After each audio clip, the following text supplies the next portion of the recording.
Okay, we're live. Hello, I'm Katie McManus, business strategist and leadership coach. Welcome to my Monday live. I didn't think I was going to be able to do it tonight because I don't know, I can't even talk. I don't know about you guys, but this time change hit me hard this week. Hi, Cherry. Nice to see you. Welcome. I am streaming to the Facebooks, to LinkedIn, to YouTube, Twitter, and Instagram. I am hitting everywhere. So I love this to be interactive. If you have any questions, please do pipe up. Put them in the comments. If I don't see you on Instagram, then just post them again because for some reason Instagram doesn't allow you to scroll. But welcome.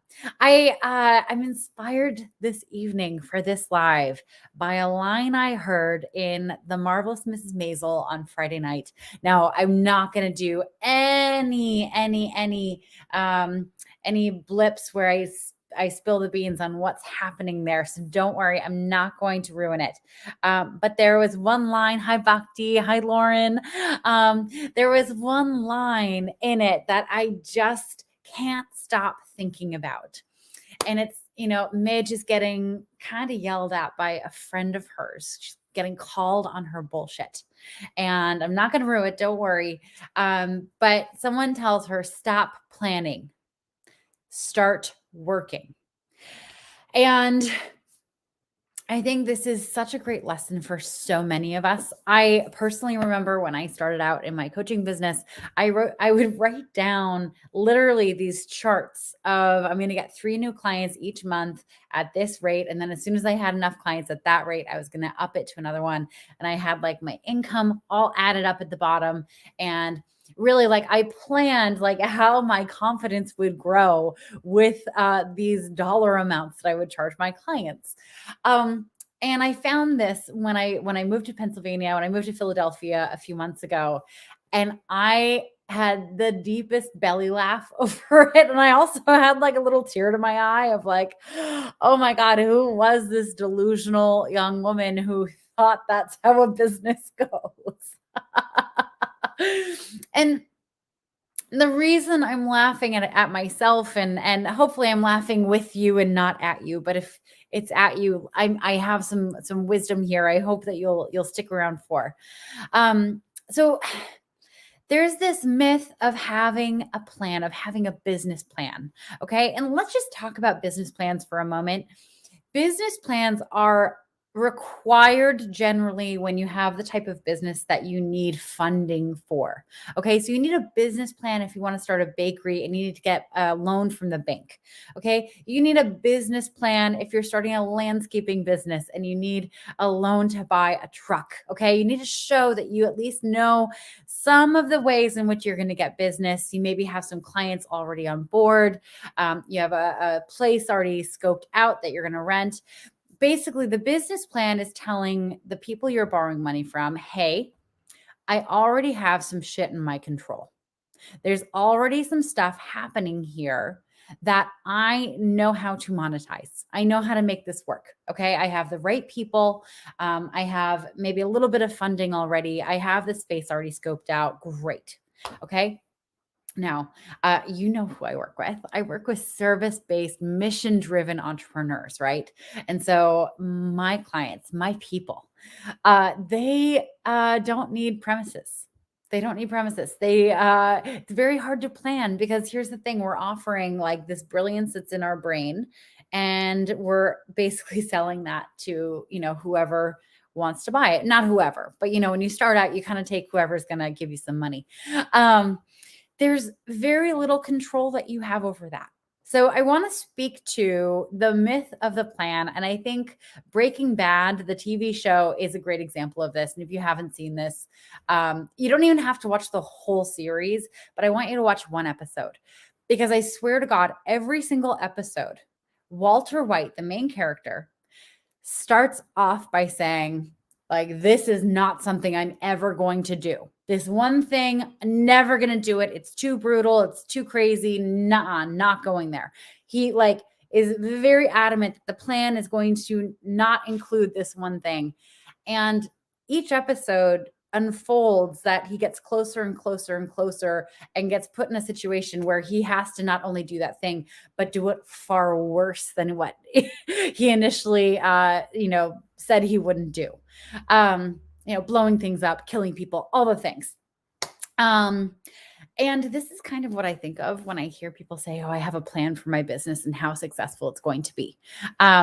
There's a reason why there's that saying that people plan and God laughs. I don't know if you believe in God, but I know someone's laughing somewhere. Okay. So a plan is very hard within a business like a service-based business because you don't have a lot of control over how things are going to go. Okay. There's a difference between a plan and a strategy. Okay. A strategy is an approach to the work because here's the thing that you do have control over. You do have control over how you do the work, when you do the work, doing the actual fucking work. That's the thing that you have control over. Okay. When you have a strategy in place, when you have a way of doing the work that you've generally agreed is the right way for you, it's a lot less restrictive than having a plan. Okay. What I see happen with my clients is that when there's a plan of how the business is going to work, it feels awful when something doesn't work. Okay. It not only doesn't work, it like gets them down in the dumps that, oh, woe is me, like I failed. And now the plan is like busted to shit. And we're out here in the wilderness and it's all just gonna end. Yeah, plans fall apart. And here's the thing about plans is they're generally not as dynamic as a strategist. This is one of the reasons I call myself a business strategist, not a business planner, okay? Because I used to be a planner and none of my plans ever came to fruition, okay? It's just not the nature of plans. They go sideways. Um, so so a strategy. I want to talk about strategies because the strategies that I work on with my clients are the reason why they are so successful. That because they are able to do the work and trial and error things in a way that doesn't feel high stakes. Okay, when when a diet plan, when you fall off a diet plan, oh my gosh, it's like you throw the baby out with the bathwater. You're just like, okay, well, cool. I had cake at lunch. This means I'm going to go crazy at dinner. I'm going to have dessert, and then the rest of the week is ruined. I'm just going to go hog wild and eat all the things. Whereas when you have an eating strategy, you're like, cool. So I veered off the strategy for lunch, but I'm going to come back to it. Okay, so there's a structure yet a flexibility when you have a strategy. Okay. And here's the thing, plans can work if you have all the factors under your control. Okay. It's rare in a business. If you have a business where everything is in your control, please don't change anything. That's amazing. Congratulations. But starting a business, there are no factors that are in your control. My clients who come from a sales background particularly have a hard time with this because in sales, you're given a quota, right? You're given a quota and you're told this is how many sales you should be able to make in X amount of time. And usually it's bi-monthly or monthly or quarterly.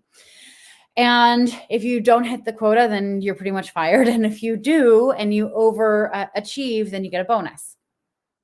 Now, they have a really hard time, these people who come from sales, when they come into their own business because they think they should be able to set quotas for themselves. They think that they should be able to set a budget for how much money they should be able to bring in a certain amount of time. And if you're in this position right now, if you're starting a business and you're holding yourself to this expectation, I want you to take a big deep breath. And I want you to let it go. Doesn't work that way. The control you have is only around the work you do. And for those of you who are watching, thank you for joining me. If you're a regular poster on social media, I'm going to ask you a question here. If you're a regular poster on social media, you write stuff or take pictures of stuff and you post it. Let me ask you this. Is there ever a post where you're sure, like 100% sure, this is going to get so much traction? Thousands of people are going to see it. Hundreds are going to like it. Tens of people are going to comment on it, and it's going to get me all these clients. And then you post it and you get crickets. Versus sometimes you just slap something together. You're like, I have to post today. I just have to get something up. And that silly post that you didn't put any thought into, like, gets just like nearly goes viral. And then you also get some messages from people saying, hey, I think I need to work with you. Relaunch Your Career, who I know is Lauren. Yes, and I'm always wrong. Yes, we're always wrong about it. So this is a small way in which planning can really fuck with our heads. Okay, we plan for that success. We're planning on the results. Results cannot be planned. Okay, there's no Olympic athlete. I can say words. I'm so not athletic that I can't even say the word athlete.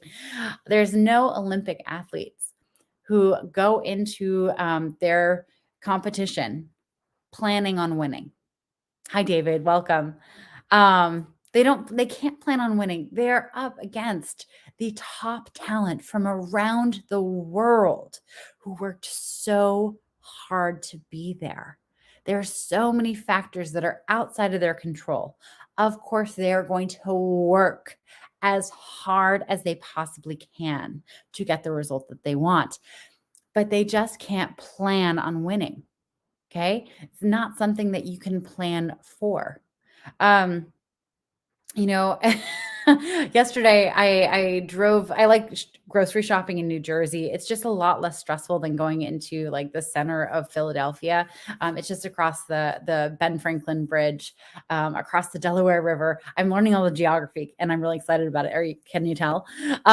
So I, have worked it down to be like an hour and 10 minutes, because it's 25 minutes there. You shop for a few minutes, and I'm a really fast shopper. Like, I know where my stuff is.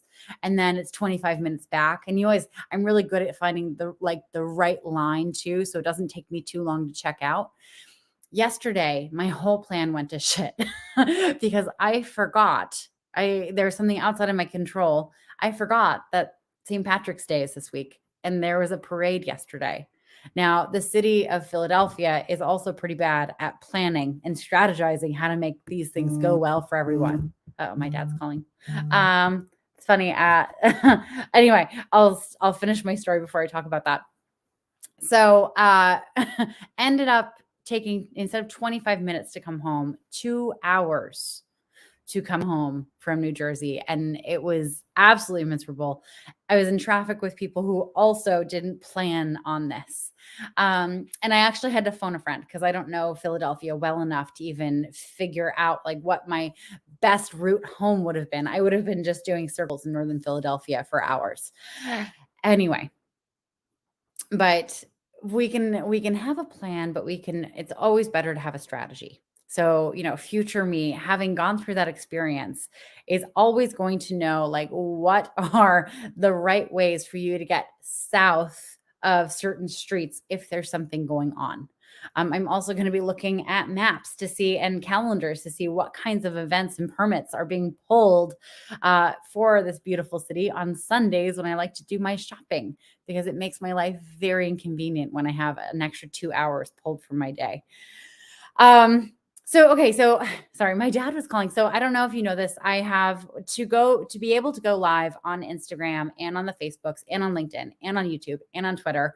I have StreamYard on my computer, my little laptop, and to do Instagram also, I just have my little phone here propped up against the screen of my laptop, and my dad just called, so it just started vibrating and falling forward. Anyway, hi, the gazelle. I actually don't know your first name. I forget it. Anyway, so my point here, strategies are better than plans, okay? Because you have so much more flexibility with them. You can walk away from them and come back. And you do not ever have control over the results that you want. And hi, Chris, and hi, Gabe. Nice to see you both. You never have control over those things. They are just out there, you know? Starting a business, there's this image that I always get when I talk to new clients, new business owners who are starting a business and they're just starting to put stuff out there on social media, building awareness for what they're up to. Because there's always like this expectation, even if I tell them not to have it, there's always this little expectation of, okay, I'm going to put one post out there and then I'm going to get a client back. And then I'm going to put another post out there and I'm going to get another client back. And I just have this image of like, these us grown ass adults sitting on the grocery store floor by one of those old gumdrop machines, and we're putting in quarters and we're just getting a gumdrop. And then there's someone in the corner who has like the entrepreneur gumdrop machine. And this gumdrop machine, like you put in quarter and nothing, quarter and nothing, and quarter and nothing, and so on and so forth until you've like used up a whole pile of quarters. And then you get like 3 gumballs. And then you put in a few more quarters and then you get like 5 gumballs. And then you keep putting quarters in. All of a sudden you get all the gumballs out of this machine right at the same time. And it bowls you over and you just have gumballs all around you. This is the work. The work is showing up. The work is putting things out there. The work is having faith that you're going to figure it out, and knowing and holding the faith that the right people are paying attention to you, even if they're not commenting, even if they're not liking, and especially even if they're not booking a call with you and giving you their money right away. Okay. It is an iterative process. Oh no, David, my volume's not working. I hope not. I hope it is. Gabe, what about a planned strategy? Well, okay. So I love this question because a planned strategy. So what I'm guessing you mean by this is that you have like a first set strategy for like the first stage of your business, and then you have another strategy for the next set of your business. You can absolutely plan different strategies, but here's the thing about having a planned strategy is like the strategy for that first stage of business may or may not work. You may have to like adjust or throw it out and get a new strategy for that first wave of business. Okay. There's no one strategy that works for absolute everyone. Okay. So yeah, you can kind of plan, this is my first stage, strategy. And then this is my second stage. But if that first stage doesn't go well, you just wasted a whole bunch of time planning that second stage strategy. I am assuming my volume is working, David. I think it might be you. Sorry to call you out like that. That's harsh. But Gabby, does that help? Does that answer the question? I really, really don't want people wasting time, because here's the thing. We're watching death and destruction on the news every single day. We are immensely aware of how short life is right now. Okay. Life is so precious. We all have these gifts to give. And I don't want anyone wasting any energy or time or money trying to figure out like the what if steps of what if this works and I'll do this, and what if this works and what if I'll do that. No, just be in the here and now and do the work. And Gabe, so an exit strategy when scaling your business, is it always necessary? So not necessarily. So for a business like mine, like it is dependent on me being in the business. Okay. It's Katie McManus Coaching. Like no one else is going to be able to come in and take over Katie McManus Coaching. It's not a business I'm going to be able to like sell at any point. A different thing might be if you're starting like a massive construction company and you had a plan to make it pretty self-reliant so that at some point you could sell it to the highest bidder and they could run it and make money off of it, but you could have, a nice chunk of change to either go and invest or retire with. So if you're thinking about having an exit strategy in that sense, it should be because it is based on a goal you have of selling the business and making a profit from it.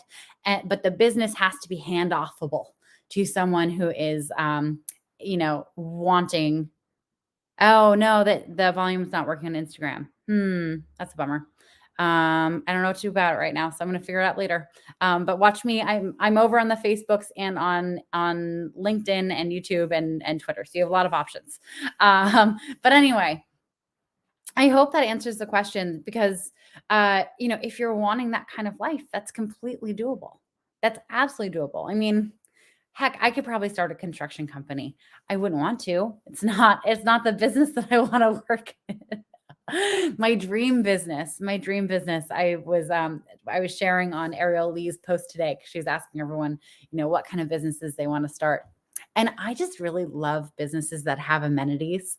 Okay. I'm an amenity whore. Like I go crazy for like nice, well thought out amenities, not garbage ones. And I have this idea. I want to start like a chain of not inner city, but like city center garages that are geared towards women. Because here's something that if you're a guy, you probably don't know. Women, I'm just going to end this on Instagram if it's not working. So, um, anyway, I'm going to discard it and we'll do it later. Anyway, so for women, it's a little scary to go into a parking garage late at night, or even during the day because there are a lot of places to hide. They can be dark, they can be creepy. People get attacked there, people get their cars stolen, they get their keys stolen, which has keys to their home. So I want to create a garage that has like all the lights and all the cameras and has security. So it's safer. It'll be a little more expensive, but it'll also have some fun amenities. It'll have like a detailer who will come in once a month or once a quarter, who will wash everyone's cars. There'll be a mechanic that swings by who checks tire pressure and oil and maybe changes the oil as well. And then there will be storage for like outdoor gear. Like, so if you're a skier or a kayaker, you don't have to worry about carrying those things back into your apartment. You just have them in the garage. This is like, I would want this for myself, and I want this for all the women who are active and really, really enjoy being safe and also having that stuff taken care of for us. Gabe, you want to interview me? Yeah, I'm down. Any of the things, I'm down to talk. If there are amenity whores, are they amenity pimps? I don't know, but I mean, like, I hope to be one day. I want businesses that have all the amenities. Yeah, that's going to be me. And I don't know if I'm going to have that as my LinkedIn bio, but I like that term, amenity. Can't say it. Amenity pimp. Anyway, we kind of veered off topic there. But those are all examples, like, doing a parking garage or a construction business or even a nail salon. Those are all examples of businesses that you could absolutely have a strategy for exiting at some point in mind. You don't necessarily have to plan everything around it, from go, because you can always adjust things as you go. But you can absolutely do that. So not every business needs to answer that question. I'm very long-winded. You absolutely can have a strategy for exiting. Anyway, I think that's enough of me talking. I'm a little thrown by the fact that the volume, I think when my dad called while I was going live, it kicked off the volume. That's probably what happened. Anyway, so I'm gonna have to problem solve how to prevent that from happening again. Factor that into my strategy. For you all tonight, though, for Gabe, David, Chris, and whoever else is watching, because sometimes I don't see everyone showing up. I want you to get to work. I want you to stop planning. I want you to stop thinking that you have control over things that you do not have control over. Okay.